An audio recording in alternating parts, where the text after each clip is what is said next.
Have you worked out what the story is and who the character is that like to say no? Well, the story is from the first few chapters of Exodus, and it's about how the Israelite nation were in captivity in Egypt and how they were forced in slavery to do lots of building for the Egyptians. And the character who liked to say no is Pharaoh, the king of Egypt. But really, the whole story is part of a larger story about how God delivers them from slavery. Now, we had great fun as a family acting out this story for you, which you're going to see in a minute. And at the end, we sit down as a family and we discuss what we think we learned from the story. So as you sit and watch, have a think. What do you think God is teaching you through the story?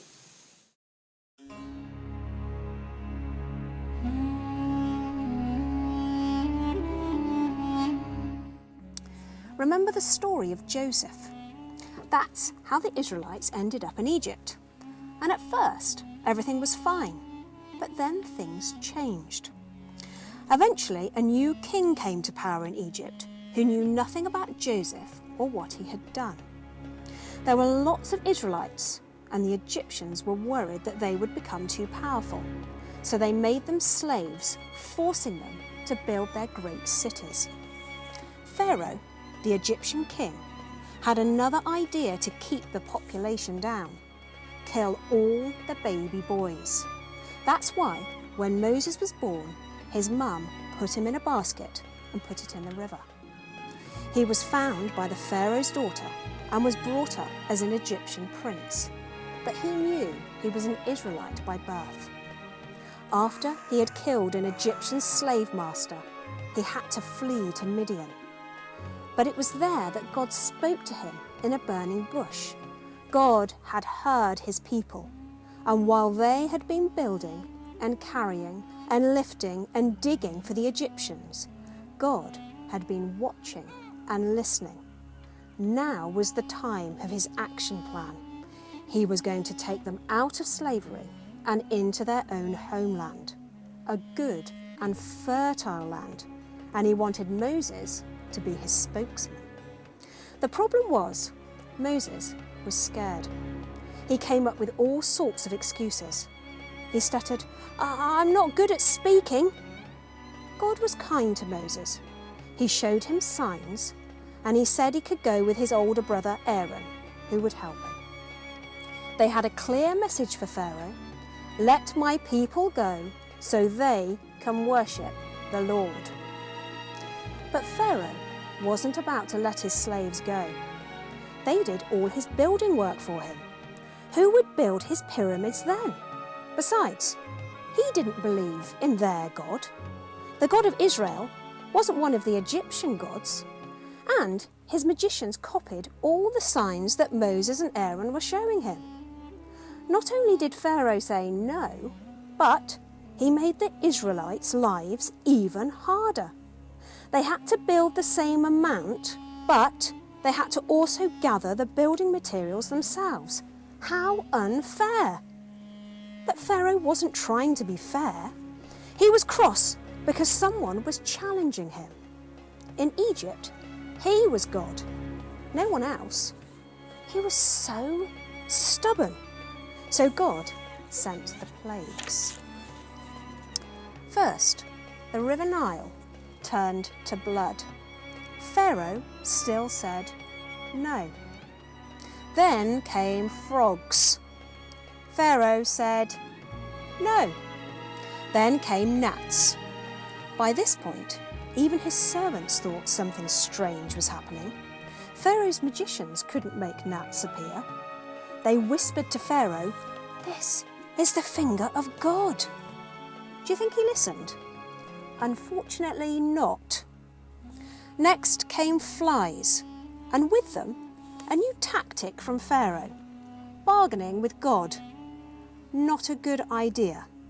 He wasn't on God's side. Did he think he could win?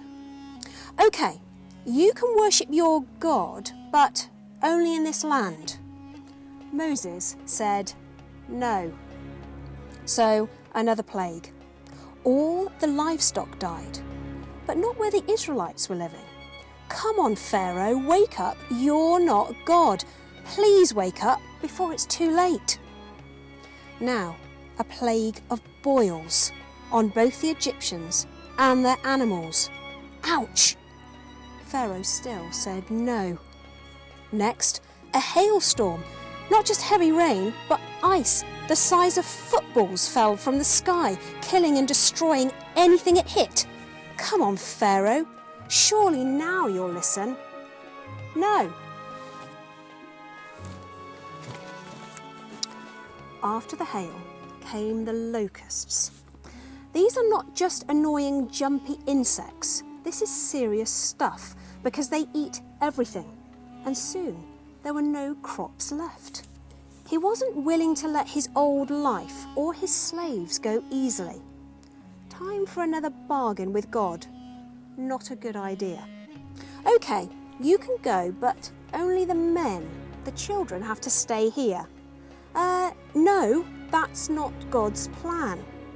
Darkness then fell on Egypt. It's as if God was screaming at Pharaoh, "Let my people go." But Pharaoh was proud and very stubborn. One more attempt at a bargain with God. Okay, you can go with your men and your children, but leave your animals behind. No! The worst plague was coming. God was going to take the lives of all the Egyptian firstborn, human and animal. God told the Israelites to take a lamb, kill it, and smear its blood on the doorframes of their houses. The death angel would then pass over that house and they would be safe. During the night, there were cries all over Egypt as the firstborn in each household died. Pharaoh sent for Moses and Aaron during the night. "Get out," he ordered. "Leave my people and take the rest of the Israelites with you. Go and worship the Lord as you have requested. Take your flocks and herds as you said and be gone. Go, but bless me as you leave." God had delivered his people out of Egypt. He had kept his promise and brought his people out of slavery.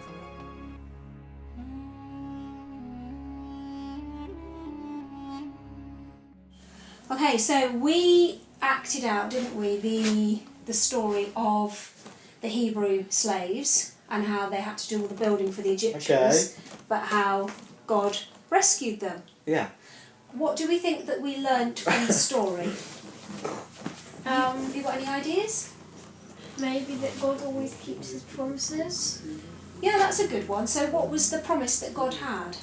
What was God's promise? That he'll get the people of Jerusalem out of Egypt. Yeah, and that was a promise that was... Who was the promise originally given to? Do you know? Jews. Yeah. Who was the first person that was given that promise that they were going to have their own land? The guy that was running away. It was a promise that was given to Abraham, wasn't it? No, didn't they just say that he would have lots of sons? I think he said he'd have his own land as well. I have to check. I don't know. Yeah, but he did say he'd have lots of inheritance. He'd have lots of people. So he'd have a Jewish nation.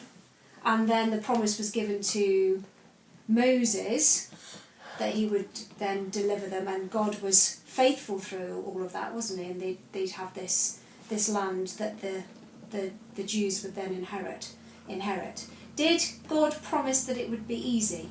No. No, and it wasn't easy, was it? Because what happened when Moses first went to Pharaoh and said, "Let my people go"? He went, no. No! And what happened to the Israelite people that were doing the building?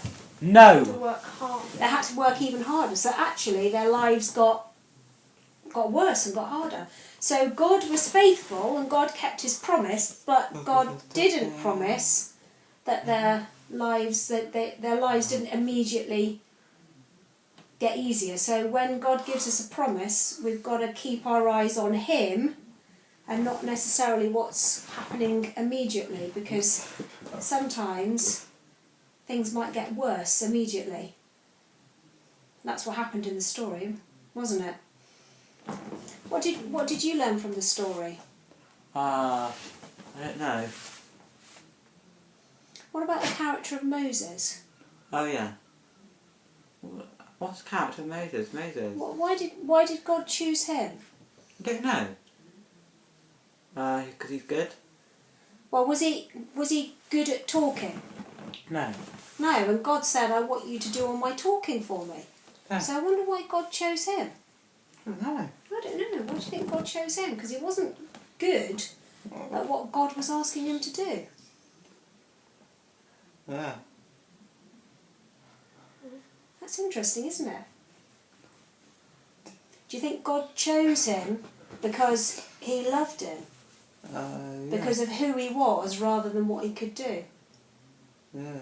When later in the book of Acts, when Stephen retells this story, it tells us that God looked at Moses when he was a baby and saw that he was beautiful. So he loved him when he was a baby before he could do anything at all. So God chose Moses because of who he was, not because of what he could do. Yeah. Something that I noticed as I read this through was how Moses' character changed as he learnt to trust God and as he encountered God. Because at first, he always had this reverent fear of God, didn't he? Because when he met God in the burning bush, he had this fear of God. He took off his sandals, and so it wasn't that he didn't believe in God, but as he started to trust him and he developed this relationship with him, he changed. And as he brought the people out of Egypt, he had this conversation with God that before he got to the promised land and it was going to be this amazing place, he said to God, do you know, I don't want to actually leave from the desert unless you come with me, because it's your presence and your being with us that makes us different. So it was being with God that he desired more than going to the promised land. So we see this thing as when people meet God, they change. Have you got anything else you want to say? No. So that was our conversation about what we felt that we had learnt through the story. We felt that we'd learnt three things. Firstly, that God keeps his promises.